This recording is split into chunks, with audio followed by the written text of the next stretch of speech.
Halo semua, salam sejahtera Malaysia. Saudara-saudara, tuan-tuan dan puan-puan semua, seperti yang kita tahu, setelah Perdana Menteri Malaysia yang setelah Datuk Seri Anwar Ibrahim yang telah menjadi Perdana Menteri, kita dapat lihat penguatkuasa SPRM giat untuk melakukan kerja.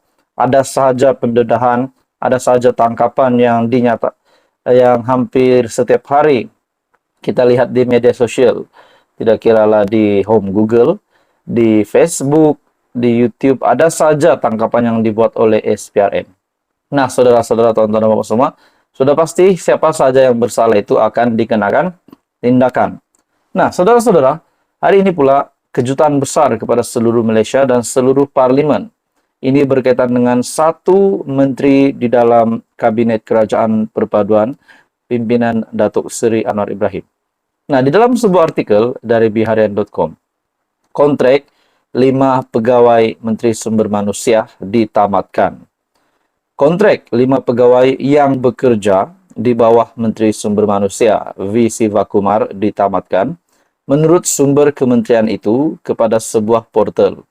Sumber itu turut mengesahkan terdapat seorang daripada kementerian berkenaan yang dipindahkan ke Jabatan Perkhidmatan Awam ataupun JPA. Setakat ini, tiada sebarang pengesahan diberikan oleh Sivakumar berkaitan isu terbabit. Sebelum ini juga, Suruhanjaya Pencegahan Rasuah Malaysia menahan 3 pembantu Sivakumar, bagaimanapun membebaskan mereka selepas perintah reman 4 hari tamat pada 17 April lalu. Penahanan yang mereka dipercayai berhubung siasatan menerima wang bernilai jutaan ringgit menerusi orang tengah sebagai jaminan meneruskan kontrak kerajaan terhadap individu tertentu. Beberapa pihak turut mendesak Sivakumar supaya bercuti atau meletakkan jawatan selepas beliau dipanggil SPRM untuk memberi keterangan. Bagaimanapun, Sivakumar bertegas tidak akan meletakkan jawatan dengan menyatakan bahawa Perdana Menteri Datuk Seri Anwar Ibrahim berpandangan tiada keperluan untuk berbuat demikian. Nah, saudara-saudara, setelah Sivakumar yang dipanggil oleh SPRM berkaitan dengan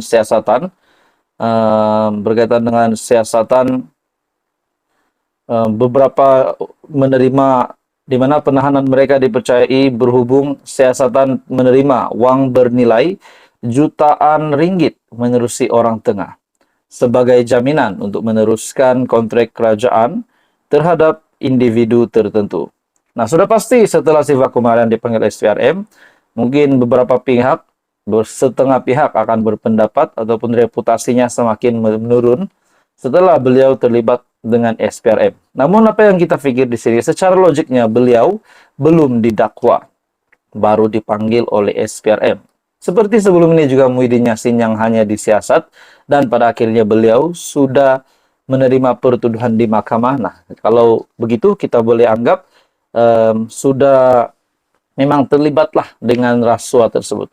Nah, untuk Sivakumar pula setelah beliau diarah letak jawatan, beliau kata tidak ada keperluan untuk beliau melakukan itu seperti yang dinyatakan sendiri oleh Perdana Menteri. Nah, pada akhirnya saudara-saudara, kontrak 5 pegawai Menteri Sumber Manusia ditamatkan. Adakah ini disebabkan mereka terlibat dengan rasuah tersebut? Ataupun mungkin disebabkan untuk menjaga nama baik Kementerian Sumber Manusia? Jadi itu menjadi persoalan lah. Jadi saudara-saudara, tuan-tuan dan puan-puan semua, apa komen Anda?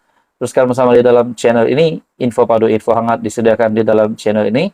Jangan lupa tekan butang like, share, dan subscribe. Halo semua, salam sejahtera Malaysia. Tuan-tuan dan puan-puan, selamat datang ke channel Fels Lifestyle.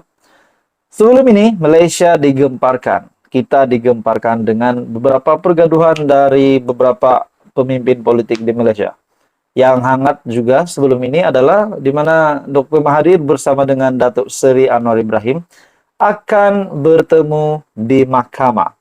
Nah, selain daripada kedua-dua ikon terbesar negara ini, kedua-dua influencer terbesar Malaysia, tidak lupa juga di antara Mahfuz Omar dengan Muhammad Sanusi, seorang Menteri Besar Kedah dan seorang lagi pengurusi PH Kedah. Nah, ini berkaitan dengan saman fitnah. Nah, saudara-saudara, tuan-tuan dan bapak semua, persoalan yang timbul sebelum ini yang saya pernah sampaikan juga di dalam video sebelum ini, adakah Sanusi kalau beliau benar-benar di istihar muflis ataupun bankrupt? Bagaimana dengan status beliau sebagai adun dan sebagai seorang menteri besar Kedah? Tidakkah itu akan menggugat jawatan beliau?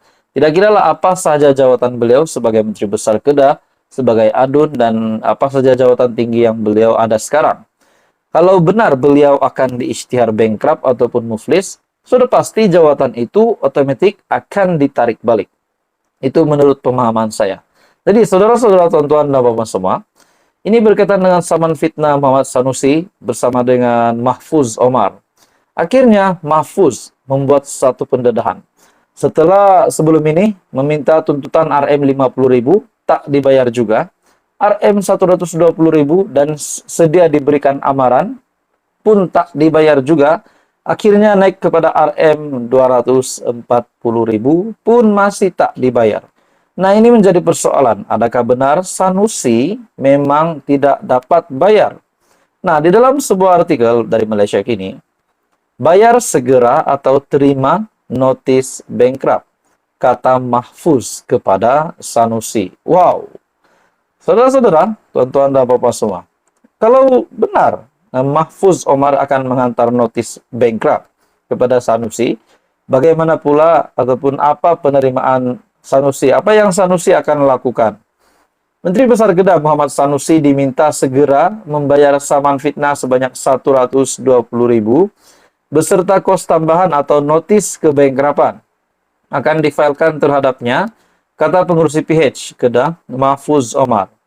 Mahfuz juga berkata, sekiranya Muhammad Sanusi terus melengahkan bayaran saman itu, dia akan berbincang dengan peguam dalam tempoh terdekat, termasuk menyita aset menteri besar itu. Saya kena minta peguam saya bertindak membuat tuntutan itu atau saya akan tunggu nasihat daripada peguam sama ada nak failkan kebankrapan ke atasnya atau sita harta beliau yang berjumlah 120.000. Nah, saudara-saudara, adakah dengan ini harta Sanusi pula akan disita? Adakah dengan ini notis kebankrapan akan dihantarkan kepada Sanusi? Jadi bagi saya ini satu lagi isu yang panas di dalam politik Malaysia pada hari ini. Dan saya boleh katakan ini antara Perikatan Nasional dan juga PH juga. Sebab ini adalah Menteri Besar Kedah adalah dari Perikatan Nasional. Jadi saudara-saudara, Mahfuz berkata alasan Muhammad Sanusi meminta dia berurusan dengan peguamnya adalah tidak relevan kerana Menteri Besar itu sudah menangguhkan bayaran saman itu lebih 2 minggu. Kalau Sanusi nak memindahkan wang itu terus ke akaun saya, yaitu RM 120.000 campur RM 15.000 yaitu kos mahkamah dan RM 10.000 kos guaman, jadi keseluruhan adalah RM 145.000. Nah, saudara-saudara, tuan-tuan dan bapak semua, apa Sanusi nak jawab setelah Mahfuz Omar membuat kenyataan ini? Dan yang mengejutkan saya hari ini adalah adakah Mahfuz Omar akan benar-benar membuat tindakan sehingga kan Sanusi, harta Sanusi akan disita sebanyak RM 120.000 seperti apa yang dituntut oleh Mahfuz Omar, ataupun Sanusi akan menerima notis kebankrapan. Nah, ini bagi saya satu lagi perkara yang mengejutkan seluruh PAS dan Perikatan Nasional. Jadi saudara-saudara, tuan-tuan dan bapak semua, apa komen Anda? Teruskan bersama di dalam channel ini untuk info yang seterusnya. Jangan lupa tekan butang like, share, dan subscribe.